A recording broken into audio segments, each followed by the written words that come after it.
ஹல்லேலூயா. கர்த்தருடைய பரிசுத்த நாமத்திற்கு மகிமை உண்டாவதாக. இந்த நாளிலும் இயேசப்பா நம்ம ஒவ்வொருவருக்கும் கொடுக்கிறதான வார்த்தை 2 கொரிந்தியர் 4வது அதிகாரம் 17வது வசனம். மேலும் காணப்படுகிறவைகள் அல்ல, காணப்படாதவைகளை நோக்கி இருக்கிற நமக்கு அதி சீக்கிரத்தில் நீங்கும் இந்த லேசான உபத்திரவம் மிகவும் அதிகமான நித்திய கனமகிமையை உண்டாக்குகிறது. ஆமென்.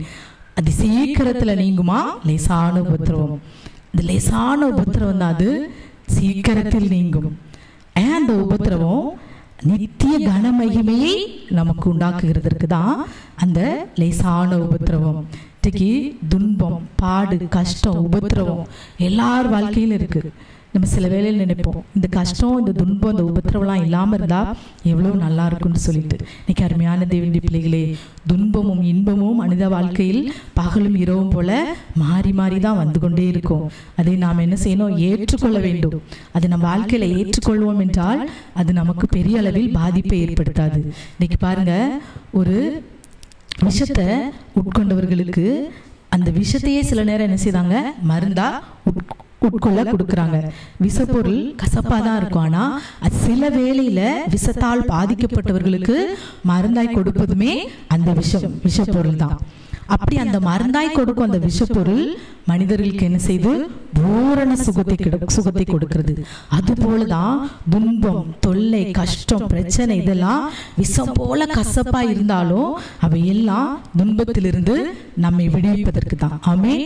துன்பத்திலிருந்து நம்மை விடுவிப்பதற்கு தான் இந்த கசப்பெல்லாம் கர்த்தர் நமக்கு அனுமதித்திருக்கிறார். இவையெல்லாம் நித்திய துன்பமாகிய நரகத்திலிருந்து நம்மை விடுவிக்க கர்த்தரால், இயேசப்பாவால நம்ம சில வேளையில் நம்ம வாழ்க்கையிலே அனுமதிக்கப்படுகிறது. சில வேளையில் தேவன் தம்முடைய பிள்ளைகளை துன்பங்களின் வழியாக நடத்துகிறார். ஏன்னா நம்முடைய ஆத்துமா அது பூரணப்படும் வரைக்கும், நம்முடைய ஆத்துமா பலப்படும் வரைக்கும், நம்முடைய ஆத்துமாவில் ஆரோக்கியம் பெருகும் வரைக்கும் இந்த துன்பங்களும் இந்த கஷ்டத்தையும் கர்த்தர் அனுமதிக்கிறார். ஆமென். இந்த துன்பத்தின் வழியாக தான் பரலோகத்துக்கு போக முடியும்னு சொல்லி கூட வேதத்துல பார்க்கிறோம். அப்போஸ்தலர் 14:22 பாருங்க, சீஷருடைய மனதை திடப்படுத்தி விசுவாசத்தில் நிலைத்திருக்கும்படி அவர்களுக்கு புத்தி சொல்லி நாம் அநேக உபத்திரவங்களின் வழியாய் தேவனுடைய ராஜ்யத்தில் பிரவேசிக்க வேண்டும் என்று சொன்னார்கள். ஆமென். உபத்திரவத்தின் வழியாக தான் நம்ம தேவனுடைய ராஜ்யத்துல பிரவேசிக்க முடியும். உலகத்தில் உபத்திரவங்கள் உண்டு. இன்னைக்கு நிறைய பேர் உபத்திரவமே இல்லைன்னு சொல்லுவாங்க. அது நவீன கால பிரசங்கமா இருக்கு இன்னைக்கு. ஆனா வேதம் திட்டமும் தெளிவுமாக சொல்கிறது, இந்த உலகத்துல உபத்திரவம் உண்டு, கசப்பு உண்டு. கசப்பான மருந்தை சாப்பிட்டாதான் நமக்கு இனிப்பான அந்த சுகம் கிடைக்கும்.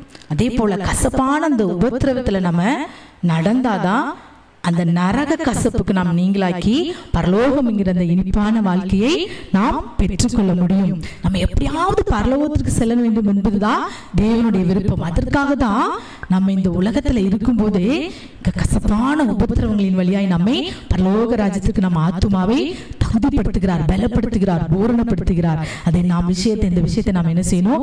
கட்டாயம் நாம் உணர்ந்து கொள்ளணும். ஒரு விஷயத்தை வச்சுதான் ஒரு விஷயத்தை முறிப்பாங்க. கிராமத்தில் இருக்கும் ஒரு விஷயத்தை வச்சு அந்த விஷயத்தை முறிப்பாங்க. இன்னைக்கு நாம நரக துன்பத்திலிருந்து நாம் நித்திய காலமாய் கஷ்டப்படக்கூடாதுன்னா, நரகம்ங்கிற துன்பத்துக்கு போனா நித்திய காலமாய் கஷ்டம், நித்திய காலமாய் அந்த கசப்பு, அதுல இருந்து நாம் விடுபடணும்னா அந்த கொஞ்ச காலம் நம்ம என்ன செய்யணும்?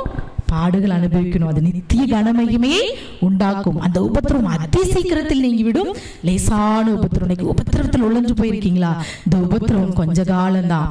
அது நித்திய கனமகிமை உங்களுக்கு உண்டாக்குவதற்காக, நித்திய ஜீவனிலே உங்களை கொண்டு போய் சேர்ப்பதற்காகவே கர்த்தரால் நமக்கு இந்த உலகத்தில் அனுமதிக்கப்பட்டிருந்த, இந்த உலகத்துல நாம் வாழும் நாட்களில் சில துன்பங்கள் இதற்காக தான் அனுமதிக்கப்பட்டிருக்கிறார். நாம் போகிற பரலோகத்தில் இப்படிப்பட்ட துன்பங்கள், தொல்லைகள், கஷ்டங்கள் எதுவுமே கிடையாது. ஆகவே இந்த நாளில் நாம் வாழ்க்கையில் லேசான நம்முடைய உபத்திரவம், அந்த துன்பம், அந்த கசப்பு நாம் உட்கொள்ளும் போது அது லேசான உபத்திரம் தானா நித்திய கனமகிமை ஆகிய பரலோக இன்பத்தை நமக்கு கட்டாயம் கொடுக்கும். ஆமென்.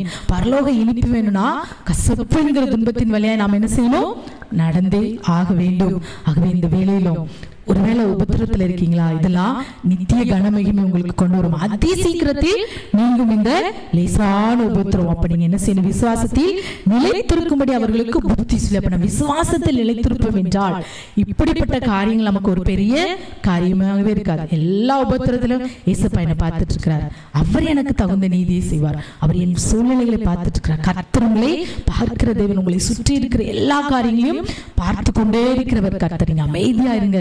அதினதின் காலத்தில் எல்லாவற்றுக்கும் பதிலை உங்களுக்கு கர்த்தர் தருவார். ஒருவேளை இன்னைக்கு உங்களை சுற்றி இருக்கிறவங்க நீங்க நெருக்கப்பட்டு இருக்கலாம், கர்த்தர் அதை அறிவார். நெருக்கப்படுகிற உங்களுக்கு கர்த்தர் விசாலமான ஒரு வாழ்க்கையை சீக்கிரமாகவே கட்டளையிடுவாராகவே.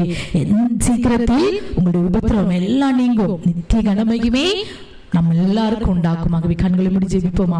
அப்பாவுமே நாங்கள் நன்றியோடு ஸ்தோத்திரிக்கிறோம். பாதி சீக்கிரத்தில் நீங்கும் இந்த லேசான உபத்திரவம், லேசான இந்த உபத்திரவம் லேசாக இருக்கணும்னா நாங்கள் விசுவாசத்தில் நாங்கள் நிலைத்திருக்கணும்ப்பா. விசுவாசத்தில் நாங்கள் நிலைத்திருப்போம் என்றால் இந்த உபத்திரவம் எங்களுக்கு லேசானதாய் தெரியும். அது நித்திய கனமகிமே கொண்டு வரும். அப்பா இயேசுவே ஸ்தோத்திரிக்கிற உபத்திரத்தின் வழியாய் தேவனுடைய ராஜ்யத்தில் பிரவேசிக்க வேண்டும் என்று விசுவாசத்தில் அப்பா நிலைத்திருக்கும்படி சீஷர்கள் மனுஷர்களுக்கு புத்தி சொன்னாங்க. தகப்பனே, இந்த வேளையிலும் நாங்கள் உபத்திரத்தின் வழியாய் உம்முடைய ராஜ்யத்தை சுதந்தரிக்க இந்த வேளையை நாங்கள் விசுவாசத்தில் நிலைத்திருக்க நீர் கிருபை செய்யுங்க. கேட்கிற பார்க்கிற ஒவ்வொருவருக்கும் இந்த அனுபவத்தை கொடுத்து ஆசீர்வதிங்க. லேசான உபத்திரம் அதி சீக்கிரத்தில் நீங்க நித்திய கனமகிமை கேட்கிற ஒவ்வொரு பிள்ளைகளுக்கும் கொடுத்து ஆசீர்வதிக்கும்படியாக ஜெபிக்கிறோம். சகல துதி கனமகிமை உமக்கே செலுத்துகிறோம். இயேசுவின் நாமத்தில் ஜெபிக்கிறோம் எங்கள் நல்ல தகப்பனே. ஆமென், ஆமென்.